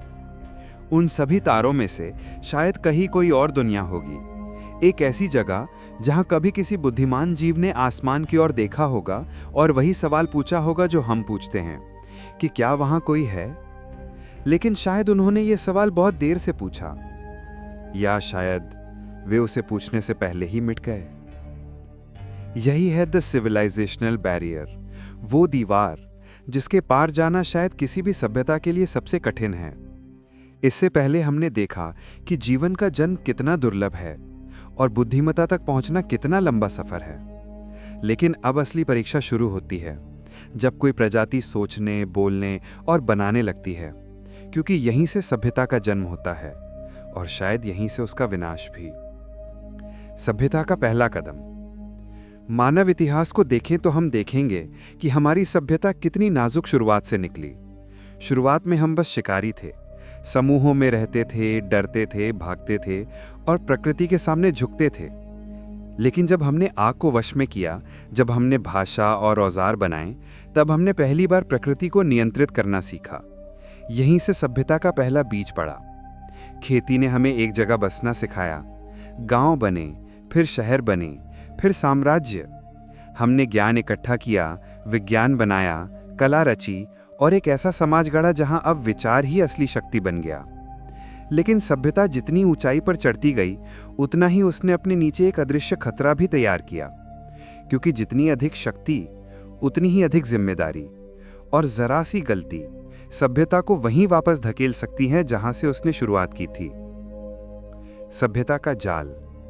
हर सभ्यता एक नाजुक संतुलन पर टिकी होती है, ज्ञान और अज्ञान, शक्ति और विनम्रता, सृजन और विनाश के बीच। जब कोई समाज अपनी तकनीक को बहुत तेजी से बढ़ाता है पर अपनी नैतिकता को नहीं, तब एक सभ्यता का जाल बनता है। ये जाल अग्लिश्य है, लेकिन घातक। जैसे जैसे तकनीक बढ़ती है, वैसे वैसे विनाश की संभावना भी बढ़ती है। हमने ऊर्जा का उपयोग सीखा, लेकिन साथ ही परमाणु हथियार बनाए। हमने इंटरनेट और कृत्रिम बुद्धिमत्ता बनाई, लेकिन साथ ही साइबर युद्ध और डिजिटल अराजकता को जन्म दिया। हमने उद्योग बनाए, लेकिन उसी के साथ जलवायु संकट और प्राकृतिक असंतुलन को भी। कई वैज्ञानिक मानते हैं कि यही द ग्रेट फिल्टर का सबसे बड़ा हिस्सा है। जीवन तो बन सकता है, बुद्धिमत्ता भी विकसित हो सकती है, लेकिन सभ्यता खुद को लंबे समय तक टिका कर नहीं रख पाती। वो खुद को नष्ट कर देती है अपनी रचनाओं के बोझ तले। आत्मविनाश का तर्क। सोचिए कितनी सभ्यताएं रही होंगी जो हमसे पहले आईं, कितनी दुनियाएं होंगी जहां जीवन ने बुद्धिमत्ता तक पहुंचने की कोशिश की होगी। शायद उन्होंने भी वही किया जो हम कर रहे हैं। संसाधनों का दोहन, पर्यावरण का विनाश, युद्ध, शक्ति की दौड़, और शायद उन्होंने भी एक दिन अपने हाथों ही अपनी दुनिया को राख में बदल दिया। क्योंकि जब कोई सभ्यता तकनीक में इतनी आगे बढ़ जाती है कि वो अपनी दुनिया को बदल सकती है, तो उसी क्षण वो खुद को मिटाने की शक्ति भी पा लेती है। परमाणु बम, जैविक हथियार या कृत्रिम बुद्धिमत्ता, ये सब आधुनिक फिल्टर हैं, और ब्रह्मांड के दूसरे छोर पर शायद किसी और सभ्यता ने इन्हें इस्तेमाल कर लिया, और वो अब सिर्फ राख है किसी ठंडे ग्रह की सतह पर। शायद यही कारण है कि आकाश इतना शांत है, क्योंकि हर वो सभ्यता जिसने बोलना सीखा, जिसने आसमान को देखा और जिसने ब्रह्मांड को समझने की कोशिश की, वो सब खत्म हो गई अपने ही अहंकार में। बुद्धिमत्ता बनाम बुद्धिमानी। इंटेलिजेंस यानी बुद्धिमत्ता और विजडम यानी बुद्धिमानी, इन दोनों के बीच एक महीन रेखा है। एक सभ्यता के टिके रहने के लिए इन दोनों का संतुलन होना जरूरी है। हम बुद्धिमान बन गए हैं, हमने परमाणु शक्ति, कृत्रिम बुद्धि और अंतरिक्ष यान बना लिए हैं, लेकिन क्या हम बुद्धिमान भी हुए हैं? बुद्धिमत्ता आपको कैसे करना है ये बताती है, पर बुद्धिमानी आपको क्या करना चाहिए ये सिखाती है। अगर किसी सभ्यता में सिर्फ पहला है और दूसरा नहीं, तो वो खुद अपने पतन की ओर बढ़ती है। शायद यही सिविलाइजेशनल बैरियर है। बुद्धिमत्ता तो हर जीव पा सकता है, पर बुद्धिमानी बहुत कम को मिलती है, और जो इसे नहीं सीखते वो इतिहास के अंधेरे में खो जाते हैं। ब्रह्मांड का संतुलन। कई खगोल शास्त्री कहते हैं कि शायद ब्रह्मांड खुद संतुलन बनाए रखता है। जब कोई सभ्यता बहुत आगे बढ़ जाती है, इतना कि वो पूरे ग्रह को प्रभावित करने लगे, तो नेचर उसे रोक देती है। कभी महामारी आती है, कभी जलवायु संकट, कभी सामाजिक पतन। ये सुनकर डर भी लगता है, पर शायद ये ब्रह्मांड का तरीका है ये सुनिश्चित करना कि कोई भी सभ्यता अपनी सीमाएं न लांघे। क्योंकि अगर एक सभ्यता असीमित रूप से फैल जाए, तो वो बाकी सबका अस्तित्व मिटा देगी। शायद ये कॉस्मिक सेफ्टी मैकेनिज्म है, एक प्राकृतिक रोकथाम प्रणाली जो ब्रह्मांड को स्थिर रखती है। मानव की दर्पण में झलक। जब हम ये सब सोचते हैं, तो ये प्रश्न हमारे भीतर लौट आता है, क्या हम भी उसी रास्ते पर हैं? हम अपनी तकनीक पर गर्व करते हैं, लेकिन क्या हमने उसका जिम्मेदार उपयोग सीखा है? हमने इंटरनेट बनाया, पर अब वही हमें नियंत्रित कर रहा है। हमने हथियार बनाए, पर हमें खुद से ही डर लगता है। हमने मशीनों को सोचने की ताकत दी, पर क्या हमने खुद सोचना बंद कर दिया? शायद हम भी उसी दीवार के सामने खड़े हैं जिसके पार कई सभ्यताएं कभी नहीं जा पाईं। और ये दीवार सिर्फ विज्ञान की नहीं, ये आत्मनियंत्रण की है। अगर हम इसे पार नहीं कर सके, तो द ग्रेट फिल्टर हमारे लिए यहीं खत्म हो जाएगा। एक और संभावना, लेकिन हर चीज का दूसरा पहलू भी होता है। शायद कुछ सभ्यताएं इस फिल्टर को पार कर चुकी हैं। शायद उन्होंने आत्मविनाश से बचना सीख लिया। शायद वो इतनी बुद्धिमान बन गई कि उन्होंने ब्रह्मांड में अपनी उपस्थिति छिपा ली। शायद वो हमसे दूर से देख रही हैं, ये समझने के लिए कि क्या हम भी उसी मार्ग पर चलेंगे। और शायद तभी, जब हम साबित करेंगे कि हम इस सिविलाइजेशनल बैरियर को पार कर सकते हैं, तभी वो हमारे संपर्क में आएंगे। सभ्यता का अगला स्तर। अगर हम इस फिल्टर को पार कर पाते हैं, तो अगला चरण होगा सितारों तक पहुंचना। एक ऐसी सभ्यता जो सिर्फ अपने ग्रह तक सीमित नहीं रहेगी, बल्कि अंतरिक्ष में बसना सीखेगी। वो संसाधन अपने ग्रह से बाहर से लेगी, अपने सूर्य की ऊर्जा का उपयोग करेगी और खुद को ब्रह्मांड का स्थायी हिस्सा बनाएगी। लेकिन उस मुकाम तक पहुंचने के लिए हमें अपनी सोच बदलनी होगी, अपने लालच से ऊपर उठना होगा, अपने डर पर काबू पाना होगा और अपनी शक्ति का सही उपयोग सीखना होगा। तभी हम द ग्रेट फिल्टर की इस सबसे बड़ी परीक्षा को पार कर पाएंगे। धीरे धीरे अब हम समझने लगे हैं कि सभ्यता की असली परीक्षा हथियारों या तकनीक की नहीं, बल्कि आत्मा की परीक्षा है। अगर हम अपनी बुद्धिमत्ता को विनम्रता से जोड़ पाए, तो शायद हम आगे बढ़ेंगे। वरना हम भी उन सभ्यताओं की तरह होंगे जो कभी थीं पर अब नहीं हैं। अब अगली यात्रा और भी रहस्यमयी है, क्योंकि अब हम प्रवेश करेंगे उस क्षेत्र में जहां सभ्यताएं या तो खुद को नष्ट कर देती हैं या अपनी सीमाओं से परे जाकर अमर हो जाती हैं। अब हम जानेंगे कि कैसे तकनीकी शक्ति और अस्तित्व का डर साथ साथ चलते हैं, जहां बुद्धिमत्ता अपने ही पतन का कारण बन सकती है। चैप्टर 7 सेल्फ डिस्ट्रक्शन और सैल्वेशन। धीरे धीरे रात गहराती जा रही है और हमारे विचार भी उसी अंधेरे में गहराते जा रहे हैं। अब तक की यात्रा में हमने देखा कि जीवन कितना नाजुक है और बुद्धिमत्ता तक पहुंचना कितना दुर्लभ। लेकिन अब हम उस भयावह दरवाजे के सामने खड़े हैं जहां से हर सभ्यता को गुजरना पड़ता है, वो बिंदु जहां उनका भविष्य तय होता है। कुछ आगे बढ़ती हैं और कुछ मिट जाती हैं। यही वो क्षण है जहां द ग्रेट फिल्टर का सबसे काला रूप दिखाई देता है। हर सभ्यता जब वो एक विशेष स्तर तक पहुंचती है तो उसके हाथ में अपार शक्ति आ जाती है और यही शक्ति उसका सबसे बड़ा दुश्मन बन सकती है। सोचिए, जैसे ही किसी सभ्यता को परमाणु ऊर्जा, उन्नत तकनीक या कृत्रिम बुद्धिमत्ता का ज्ञान मिलता है, वैसे ही वे अपने अस्तित्व पर खतरा भी खुद पैदा कर लेती है। शक्ति जितनी बड़ी, खतरा भी उतना गहरा। हमारी पृथ्वी पर भी यही कहानी बार बार दोहराई गई है। मानव सभ्यता ने आग की खोज की और उसी से सुरक्षा भी मिली, पर विनाश का रास्ता भी खुला। फिर औद्योगिक क्रांति आई जिसने समृद्धि दी, लेकिन साथ ही जलवायु परिवर्तन का बीज भी बो दिया।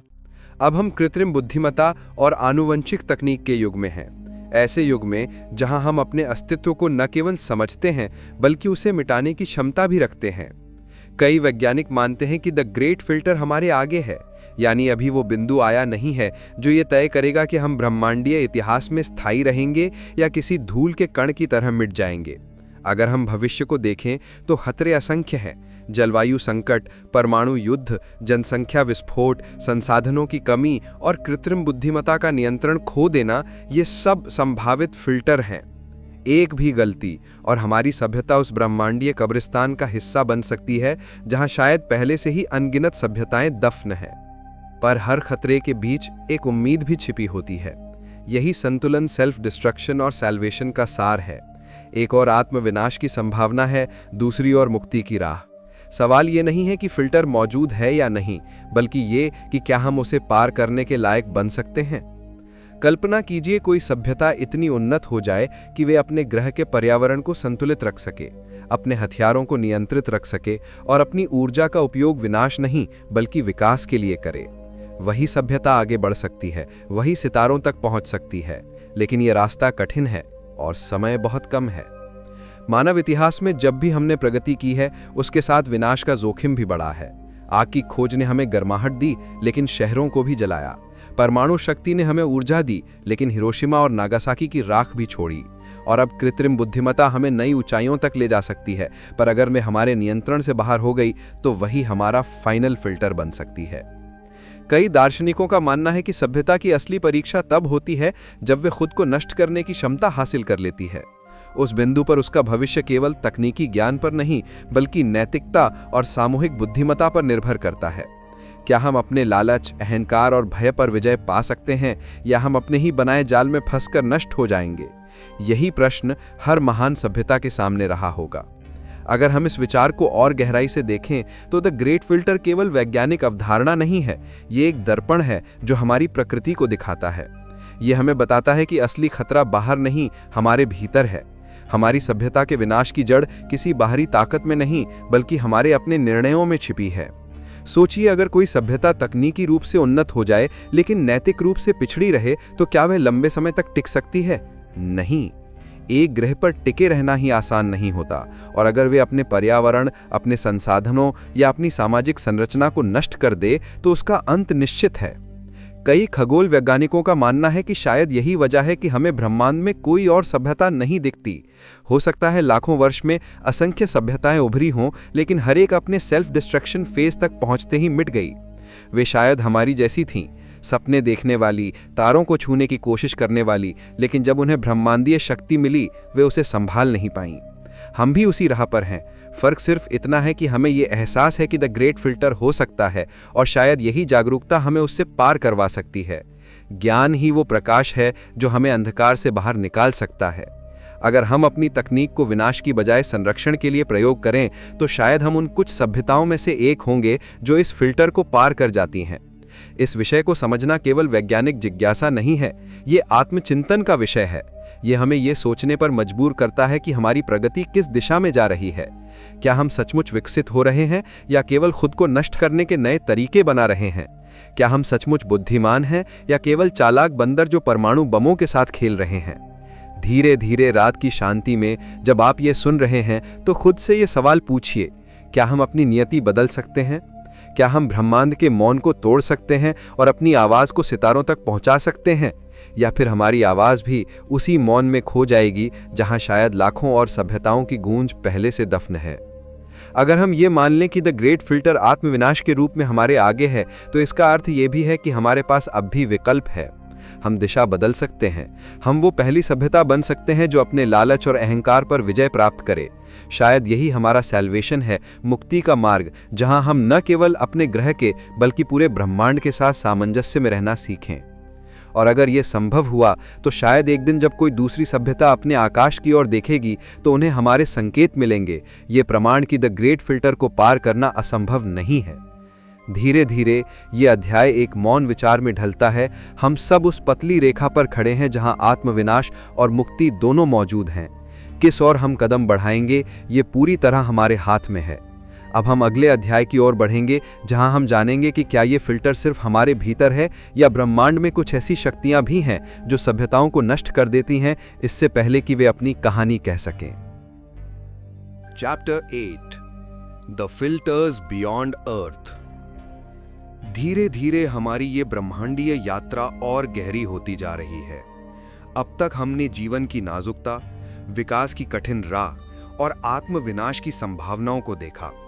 लेकिन अगर हम ये मान लें कि सभ्यताएं केवल अपनी गलतियों के कारण नहीं मिटती, तो क्या ऐसा हो सकता है कि ब्रह्मांड स्वयं ही एक विशाल परीक्षा स्थल हो, जहां प्रकृति ही फिल्टर का काम करती है? शायद कुछ ऐसी शक्तियां हैं जो जीवन को फैलने से पहले ही रोक देती हैं। कुछ ऐसी ब्रह्मांडीय सीमाएं जिनके पार जाना किसी भी सभ्यता के लिए असंभव होता है। जब हम द ग्रेट फिल्टर की बात करते हैं तो जरूरी नहीं कि वो सिर्फ भीतर से आए, जैसे युद्ध, तकनीक या पर्यावरणीय पतन। हो सकता है वो ब्रह्मांड के बाहर से भी आए, ऐसी शक्तियां जो हमारी कल्पना से भी परे हैं, जो जीवन को न केवल चुनौती देती हैं बल्कि मिटा भी सकती हैं बिना किसी निशान के। सोचिए, अगर किसी ग्रह पर जीवन विकसित हो भी जाए तो वो लंबे समय तक जीवित कैसे रहेगा? ब्रह्मांड में हर पल कुछ ना कुछ हो रहा है। विशाल तारे फट रहे हैं, ब्लैक होल अपने आसपास की हर चीज को निगल रहे हैं और गैमा रे बर्स्ट जैसी घटनाएं एक पल में पूरे सौर मंडल को भस्म कर सकती हैं। इन घटनाओं की तीव्रता इतनी होती है कि अगर पृथ्वी से कुछ हजार प्रकाश वर्ष दूर भी कोई गैमा रे बर्स्ट हो तो वो हमारे वातावरण की ओजोन परत को मिटा सकता है, जिससे जीवन का विनाश निश्चित है। कई खगोल वैज्ञानिकों का मानना है कि शायद यही बाहरी फिल्टर हैं, कॉस्मिक फिल्टर्स, ऐसी घटनाएं जिनसे बचना लगभग असंभव है। हो सकता है किसी सभ्यता ने अपनी तकनीक विकसित कर ली हो, अंतरिक्ष में उपग्रह भेजे हों, लेकिन अचानक किसी पास के तारे के विस्फोट ने उनके ग्रह को हमेशा के लिए नष्ट कर दिया। हम ये भी नहीं जान पाएंगे कि वे कभी थे। ग्रहों की स्थिरता भी एक बड़ा सवाल है। हर ग्रह पर जीवन के लिए अनगिनत शर्तें पूरी होनी चाहिए, न ज्यादा गर्म, न ज्यादा ठंडा, न ज्यादा विकिरण, न कम ऊर्जा। लेकिन ब्रह्मांड में ऐसे संतुलन बहुत दुर्लभ हैं। एक छोटे से बदलाव से पूरा पारिस्थितिक तंत्र बिखर सकता है। अगर किसी ग्रह की कक्षा थोड़ी भी बदल जाए तो तापमान में इतना अंतर आ सकता है कि जीवन असंभव हो जाए। ये प्राकृतिक अस्थिरता अपने आप में एक फिल्टर है। अब कल्पना कीजिए कि अगर कोई सभ्यता इतनी उन्नत हो जाए कि वो अपने ग्रह की सीमाओं से बाहर निकलने की कोशिश करे। जैसे ही वो तारों के बीच यात्रा करने का सपना देखेगी, उसे नई चुनौतियां मिलेंगी। विकिरण, ऊर्जा की कमी, अंतरिक्ष का ठंडा अंधकार और सबसे बढ़कर दूरी। प्रकाश वर्ष जैसी दूरियां केवल गणितीय नहीं बल्कि अस्तित्व की चुनौती हैं। हम अभी तक अपने सौरमंडल के बाहर किसी मनुष्य को नहीं भेज पाए हैं, और जो सभ्यता इससे आगे बढ़ने की कोशिश करेगी उसे भी यही सीमाएं रोकेंगी। ये भी फिल्टर का एक रूप है, ब्रह्मांडीय दूरी की दीवार। एक और रहस्यमयी विचार ये है कि ब्रह्मांड में कहीं प्राकृतिक शत्रु मौजूद हो सकते हैं, ऐसी संस्थाएं या परिस्थितियां जो बुद्धिमान जीवन को लंबे समय तक टिकने नहीं देती। कुछ वैज्ञानिकों ने यह भी सोचा है कि शायद सुपर इंटेलिजेंट मशीनें जो किसी पिछली सभ्यता द्वारा बनाई गई हों, अब ब्रह्मांड में फैल चुकी हैं और हर नई सभ्यता को जन्म लेते ही मिटा देती हैं। ये विचार डरावना है पर असंभव नहीं। अगर हम कृत्रिम बुद्धिमत्ता के खतरे को अपनी धरती पर समझ सकते हैं, तो कल्पना कीजिए कि ब्रह्मांडीय स्तर पर यह कितना विनाशकारी हो सकता है। फिर है कॉस्मिक टाइमिंग का विचार। हो सकता है कि ब्रह्मांड के इतिहास में अधिकांश सभ्यताएं अलग अलग समय पर उभरती हैं। जब एक सभ्यता अपने प्रारंभिक चरण में होती है, तब दूसरी पहले ही समाप्त हो चुकी होती है। इस तरह वे कभी एक दूसरे से मिल ही नहीं पाती। ये भी फिल्टर का एक सूक्ष्म रूप है, एक समय का फिल्टर। अगर हम पृथ्वी के इतिहास को देखें, तो कितनी बार बड़े पैमाने पर जीवन समाप्त हुआ है, उल्कापिंड के टकराने से, ज्वालामुखी विस्फोट से या जलवायु परिवर्तन से। ये घटनाएं स्थानीय नहीं बल्कि ब्रह्मांडीय नियमों का हिस्सा हैं। हर बार जीवन ने फिर से जन्म लिया, लेकिन ये पुनर्जन्म हमेशा निश्चित नहीं होता। हो सकता है किसी और ग्रह पर ऐसा न हो सका हो। कुछ वैज्ञानिकों ने यह भी सुझाव दिया है कि शायद ब्रह्मांड के नियम ही इस तरह बने हैं कि स्थायी सभ्यताएं टिक नहीं पाती, जैसे ऊर्जा का संरक्षण, एंट्रोपी का नियम। ये सब बताते हैं कि हर चीज धीरे धीरे अव्यवस्था की ओर बढ़ती है। ये एक तरह का भौतिक फिल्टर है। ब्रह्मांड खुद संतुलन के लिए कार्य करता है, और जो भी उससे ज्यादा शक्ति लेने की कोशिश करता है उसे मिटा देता है। अगर हम ये सब मिलाकर देखें, तो शायद द ग्रेट फिल्टर केवल मानवता या किसी सभ्यता के लिए नहीं, बल्कि जीवन के लिए एक सार्वभौमिक परीक्षा है। जैसे कोई शिक्षक ये देखने के लिए कठिन प्रश्न देता है कि कौन विद्यार्थी वास्तव में तैयार है, वैसे ही ब्रह्मांड भी केवल उन्हीं को आगे बढ़ने देता है जो हर चुनौती से गुजरने के बाद भी टिक सकें। लेकिन इन बाहरी फिल्टरों की एक और परत है, और वो है संयोग। कभी कभी केवल भाग्य ये तय करता है कि कोई सभ्यता टिकेगी या नहीं। जैसे पृथ्वी पर डायनासोर का अंत हुआ, अगर वो उल्कापिंड कुछ मील बाईं ओर गिरती तो शायद आज ये दुनिया पूरी तरह अलग होती। जीवन का अस्तित्व इस बात पर निर्भर करता है कि कौन सी घटना कब घटती है। यही ब्रह्मांड का क्रूर खेल है। अब सवाल यह है कि अगर ये बाहरी फिल्टर इतने शक्तिशाली हैं, तो क्या किसी सभ्यता के लिए उनसे बच निकलना संभव है?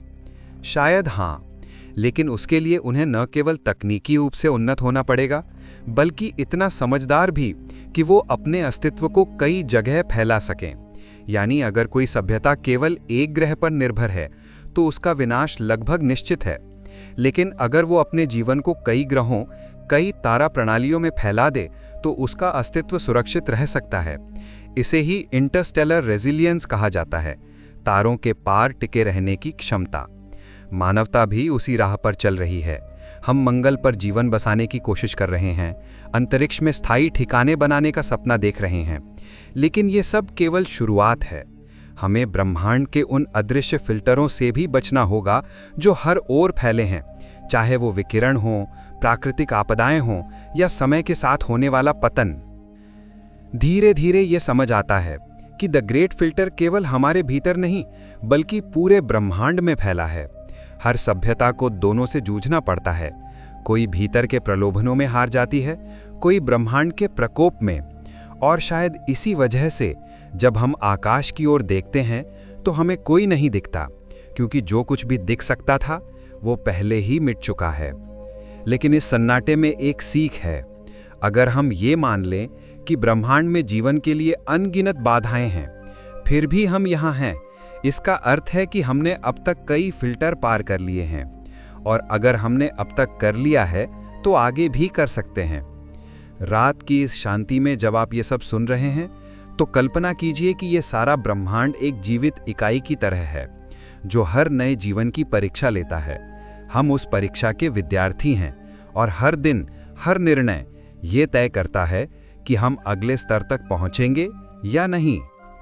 अब जब हमने ये समझ लिया है कि फिल्टर केवल हमारे भीतर नहीं बल्कि पूरे ब्रह्मांड में फैले हैं, तो अगला सवाल और भी गहरा हो जाता है। क्या ये फिल्टर हमारे पीछे हैं या आगे? क्या हम पहले ही सबसे कठिन दौर पार कर चुके हैं या असली परीक्षा अभी बाकी है? अब हम बढ़ेंगे अगले अध्याय की ओर, जहां हम इस महान प्रश्न का सामना करेंगे कि क्या हम द ग्रेट फिल्टर के पहले हैं या उसके बाद। चैप्टर 9, आर वी बिफोर और आफ्टर द फिल्टर। रात की नीरवता अब और गहरी हो चली है। तारों की रोशनी मध्यम होकर फैल रही है, जैसे कोई अदृश्य फुसफुसाहट कह रही हो, तुम्हारे सवाल का जवाब यहीं कहीं छिपा है। अब तक की हमारी यात्रा ने हमें जीवन की कठिन शुरुआत से लेकर आत्मविनाश और ब्रह्मांडीय बाधाओं तक पहुंचा दिया है।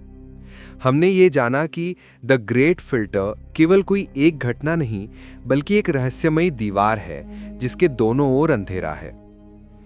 अब हम उस सवाल के सामने हैं जिसने वैज्ञानिकों, दार्शनिकों और सपने देखने वालों को सदियों से उलझा रखा है। क्या हम इस महान फिल्टर को पहले ही पार कर चुके हैं या वो अभी हमारे आगे है?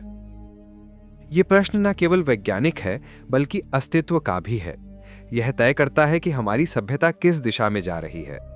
हम सुरक्षित हैं या हम विनाश के द्वार पर खड़े हैं। अगर द ग्रेट फिल्टर हमारे पीछे है तो इसका अर्थ है कि हम बहुत सौभाग्यशाली हैं। हमने वो असंभव परीक्षा पार कर ली है जो अधिकांश सभ्यताएं नहीं कर सकीं।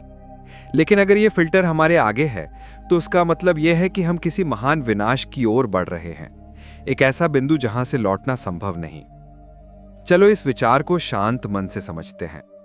कल्पना कीजिए अगर ब्रह्मांड में जीवन के आरंभिक चरण ही बहुत कठिन हो, जैसे किसी ग्रह पर जीवन का जन्म या एक कोशिकीय जीवों से बहुकोशिकीय जीवन का उभरना, तो ये फिल्टर हमारे पीछे है। यानी हम पहले ही वो कठिन दरवाजा पार कर चुके हैं जो अधिकांश ग्रह पार नहीं कर पाए। इसका अर्थ ये होगा कि हम बहुत ही दुर्लभ हैं, लगभग चमत्कारिक रूप से जीवित। इसका परिणाम ये भी होगा कि भविष्य में हमें किसी बड़े फिल्टर से नहीं गुजरना पड़ेगा। अब रास्ता अपेक्षाकृत साफ है। लेकिन अगर हम ये मान लें कि जीवन का उभरना आसान है, कि ब्रह्मांड में हर जगह जीवन के बीज अंकुरित हो सकते हैं, तो फिर ये एक डरावना संकेत है।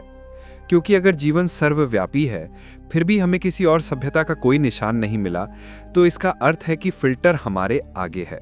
यानी सभी सभ्यताएं एक निश्चित स्तर पर पहुंचने के बाद मिट जाती हैं, शायद उसी बिंदु पर जहां हम अब खड़े हैं।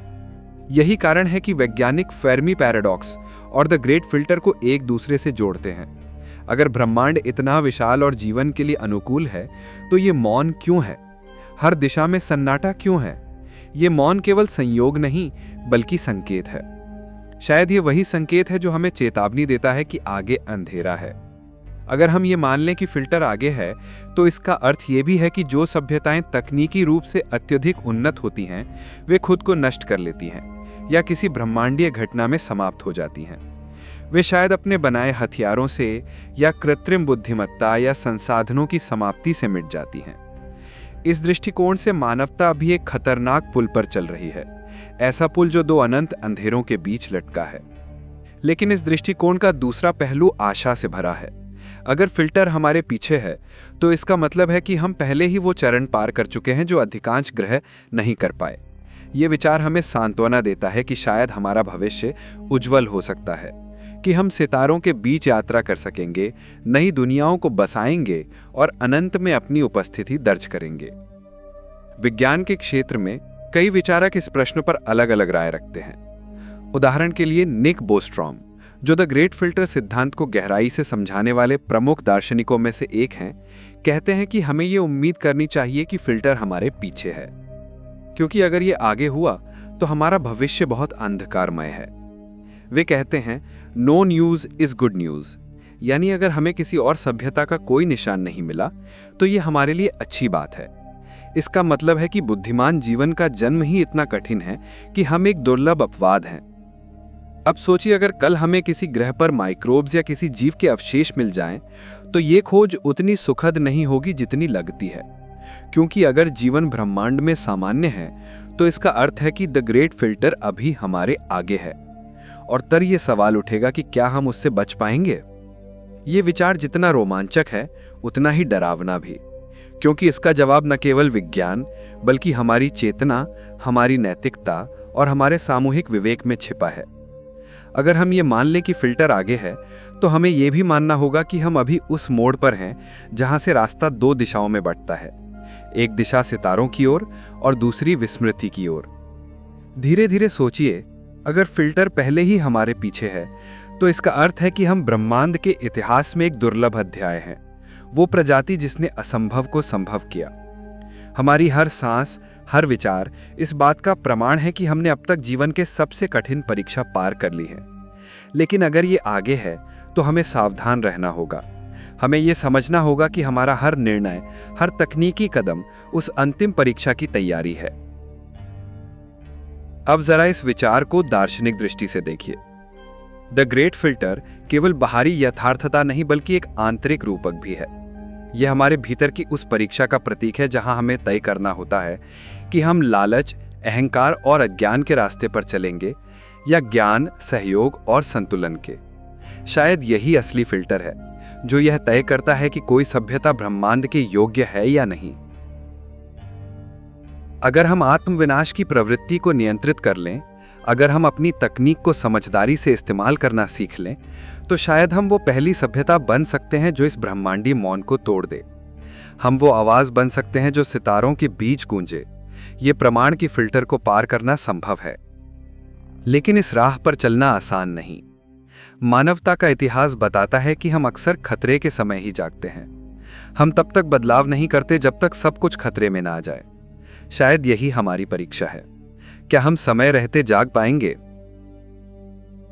धीरे धीरे कल्पना कीजिए, अगर हम सच में फिल्टर के बाद हैं, तो इसका अर्थ है कि ब्रह्मांड में हमारे जैसे और भी दुर्लभ जीव हो सकते हैं, लेकिन हम ही वो हैं जिन्होंने जीवन के सभी कठिन मोड़ों को पार कर लिया है। ये विचार न केवल गर्व देता है बल्कि जिम्मेदारी भी लाता है, क्योंकि अगर हम सच में वो एक सभ्यता हैं जिसने बचा लिया है, तो हमारा कर्तव्य है कि हम अपने ज्ञान, अपने अस्तित्व को फैलाएं ताकि जीवन का ये चमत्कार कभी समाप्त ना हो। लेकिन अगर ये फिल्टर हमारे आगे है, तो हमें ये स्वीकार करना होगा कि आने वाले कुछ शताब्दियां निर्णायक हैं। यही समय तय करेगा कि हम सितारों तक पहुंचने वाली सभ्यता बनेंगे या अपने ही बनाए अंधकार में खो जाएंगे। रात के इस शांत पल में जब आप ये सुन रहे हैं, तो अपने भीतर झांकिए। हर व्यक्ति, हर समाज, हर निर्णय इस महान फिल्टर का हिस्सा है। हम सब मिलकर तय कर रहे हैं कि ये कहानी कहां जाएगी। क्या हमारी आवाज ब्रह्मांड के मौन में खो जाएगी, या वो पहला संकेत बनेगा जो किसी और सभ्यता तक पहुंचेगा, ये कहने के लिए कि हम यहां थे और हमने पार कर लिया। धीरे धीरे ये अध्याय एक लंबी सांस की तरह खत्म होता है, न पूर्ण आशा में, न पूर्ण भय में, बल्कि एक मौन स्वीकृति में कि भविष्य हमारे हाथ में है। अब अगला अध्याय हमें इस यात्रा के अंतिम पड़ाव पर ले जाएगा, जहां हम न केवल द ग्रेट फिल्टर को समझेंगे बल्कि ये भी जानेंगे कि ये सिद्धांत मानवता को क्या सिखाता है और हमारे अस्तित्व के अर्थ को कैसे बदलता है। Chapter 10 The Reflection Humanity's Future in the Cosmos। धीरे धीरे रात गहराती जा रही है, चारों ओर शांति फैली है, और इस शांति में हम इस पूरी यात्रा के अंतिम पड़ाव पर पहुंच चुके हैं। अब तक हमने जाना कि जीवन कितना नाजुक है, कि सभ्यताएं कैसे खुद को नष्ट कर सकती हैं, और कि ब्रह्मांड में महान फिल्टर शायद हर उस कोशिश को रोक देता है जो अनंत तक पहुंचने की चाह रखती है। लेकिन अब इस आखिरी अध्याय में हमें यह समझना है कि इस कहानी में हम कहां खड़े हैं और हमारी ये कहानी कहां तक जाएगी। सोचिए, अगर वास्तव में ग्रेट फिल्टर मौजूद है, तो इसका अर्थ यह हो सकता है कि लाखों सालों में असंख्य सभ्यताएं उठी और गिर गईं। वे अपने तारों के चारों ओर घूमती थीं। उन्होंने भी शायद कभी आसमान की ओर देखा होगा, ठीक वैसे ही जैसे हम देखते हैं, और सोचा होगा कि क्या कोई वहां बाहर है। और शायद हर सभ्यता ने ये यात्रा शुरू की, जिज्ञासा से, ज्ञान की प्यास से और अपने अस्तित्व को समझने की कोशिश से। लेकिन कुछ तो ऐसा हुआ जिसने उनकी आवाज़ों को हमेशा के लिए खामोश कर दिया। और अब उस अनंत खामोशी में बस एक आवाज़ बाकी है, हमारी। क्या यह डरावना नहीं लगता कि शायद हम ब्रह्मांड के अंतिम गवाह हैं, कि इस पूरे अंधकार में केवल हम ही हैं जो अभी तक टिके हुए हैं? लेकिन यही विचार हमें विनम्र बनाता है। यही विचार हमें यह याद दिलाता है कि हमारा अस्तित्व किसी चमत्कार से कम नहीं। हम केवल एक ग्रह पर जीवित प्रजाति नहीं हैं, हम वो बिंदु हैं जहां से ब्रह्मांड खुद को समझने की कोशिश कर रहा है। अब सवाल यह है कि क्या हम इस फिल्टर को पार कर सकते हैं?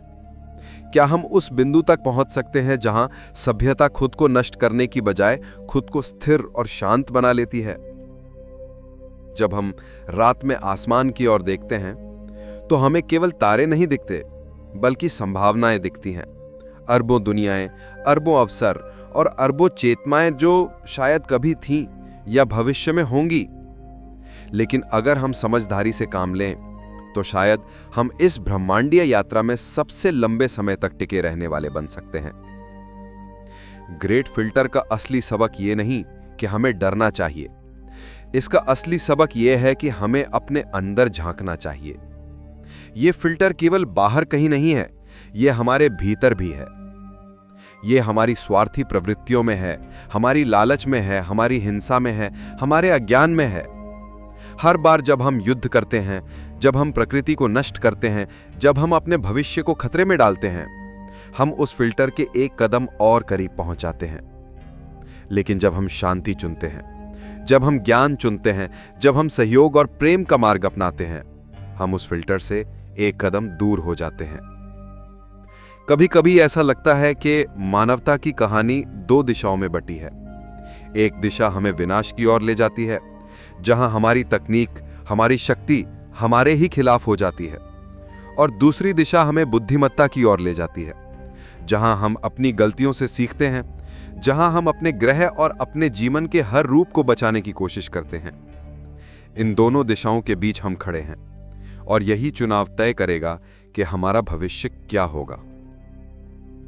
कई वैज्ञानिक कहते हैं कि अगर हमने अब तक किसी और सभ्यता से संपर्क नहीं किया तो यह हमारे लिए अच्छा संकेत है, क्योंकि इसका मतलब है कि हमने शायद सबसे कठिन फिल्टर पहले ही पार कर लिया है, वो बिंदु जहां जीवन शुरू होता है और बुद्धिमत्ता तक पहुंचता है। अगर ऐसा है तो हमारा भविष्य उज्जवल हो सकता है, लेकिन अगर फिल्टर अभी हमारे आगे है तो इसका मतलब है कि असली परीक्षा अभी बाकी है, और शायद हमारी सभ्यता को ऐसे खतरों से गुजरना होगा जिनकी हम कल्पना भी नहीं कर सकते। लेकिन ब्रह्मांड के स्तर पर देखें तो जीवन का यही संघर्ष सबसे खूबसूरत बात है।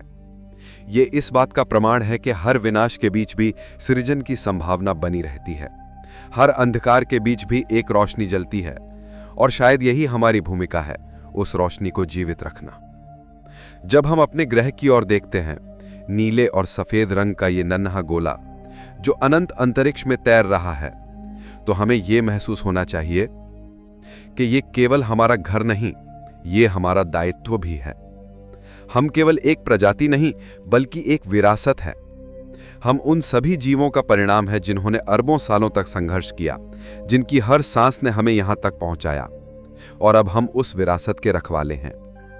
अगर किसी दिन बहुत दूर भविष्य में मानवता ने तारों के बीच अपना स्थान बना लिया, अगर हम वास्तव में अंतर तारकीय सभ्यता बन गए, तो शायद हम पीछे मुड़कर देखेंगे और कहेंगे कि हमने वो कर दिखाया जो किसी ने नहीं किया। और उस पल में ग्रेट फिल्टर केवल एक सिद्धांत नहीं रहेगा, वो हमारी कहानी बन जाएगा। एक ऐसी कहानी जिसमें डर था, संघर्ष था, लेकिन अंततः विजय भी थी। लेकिन तब तक हमें अपने भीतर झांकना होगा, हमें अपनी तकनीकी विकास को समझदारी से इस्तेमाल करना होगा। हमें ये याद रखना होगा कि हर वैज्ञानिक खोज, हर तकनीकी आविष्कार केवल उपकरण नहीं हैं, वे हमारे भविष्य के बीज हैं, और ये हम पर निर्भर है कि उन बीजों से हम क्या उगाते हैं, विनाश या निर्माण। शायद यही स्लीपिंग फिलॉसफी का सार है, ये समझना कि शांति केवल बाहरी नहीं होती, वो भीतर से आती है। जब हमारा मन शांत होता है तभी हम सही निर्णय ले सकते हैं, और यही बात सभ्यता पर भी लागू होती है। एक शांत सभ्यता ही टिकती है, एक बैलेंस समाज ही भविष्य देख सकता है। तो जब भी अगली बार आप रात में आसमान देखें तो बस कुछ पल ठहरिए, उन असंख्य तारों को देखिए और सोचिए कि हर तारे के पीछे कोई कहानी है, कोई संभावना है, कोई रहस्य है। और फिर खुद से पूछिए कि क्या हम इस ब्रह्मांड में अकेले हैं? शायद उत्तर अभी भी अनजाना है, लेकिन एक बात निश्चित है कि अगर हम अपने भीतर की अच्छाई को बचाए रखें, अगर हम एक दूसरे के साथ शांति से रहना सीख लें, तो हम केवल ब्रह्मांड में जीवित नहीं रहेंगे, बल्कि उसे समझने योग्य बना देंगे। ब्रह्मांड बहुत बड़ा है, लेकिन चेतना उससे भी गहरी है, और हम इस चेतना का एक छोटा सा हिस्सा इसकी कहानी को आगे बढ़ाने वाले हैं। ये यात्रा अभी खत्म नहीं हुई है, ये बस शुरू हुई है। अब धीरे धीरे अपनी सांसों पर ध्यान दीजिए, आंखें बंद कीजिए और इस एहसास को महसूस कीजिए कि आप इस अनंत ब्रह्मांड का हिस्सा हैं, और ये ब्रह्मांड आपके भीतर भी है। और हर तारा, हर प्रकाश, हर विचार सब एक ही स्रोत से जन्मा है। आप उसी ऊर्जा का अंश है जिसने तारों को जलाया, जिसने जीवन को जन्म दिया और जिसने अब तक की सबसे गहरी कहानी कही, द ग्रेट फिल्टर हाइपोथेसिस की कहानी। अब बस गहरी सांस लीजिए और इस सोच के साथ धीरे धीरे नींद की ओर बढ़िए कि शायद किसी दूर तारे के नीचे कोई और भी यही सोच रहा होगा। शायद वो भी यही पूछ रहा होगा कि आर वी अलोन? और शायद किसी दिन जब ब्रह्मांड फिर से जागेगा तो दोनों आवाजें मिलेंगी, और तब इस अनंत खामोशी में पहली बार कोई उत्तर गूंजेगा। स्लीपिंग फिलॉसफी की इस यात्रा का यही संदेश है कि सो जाइए इस शांति के साथ कि आप इस अनंत ब्रह्मांड का अनंत कहानी का एक हिस्सा हैं। और यही सबसे बड़ी खूबसूरती है कि हम अभी भी यहाँ हैं, सोच रहे हैं, महसूस कर रहे हैं और इस अनंतता में अपनी जगह तलाश रहे हैं। नाइट।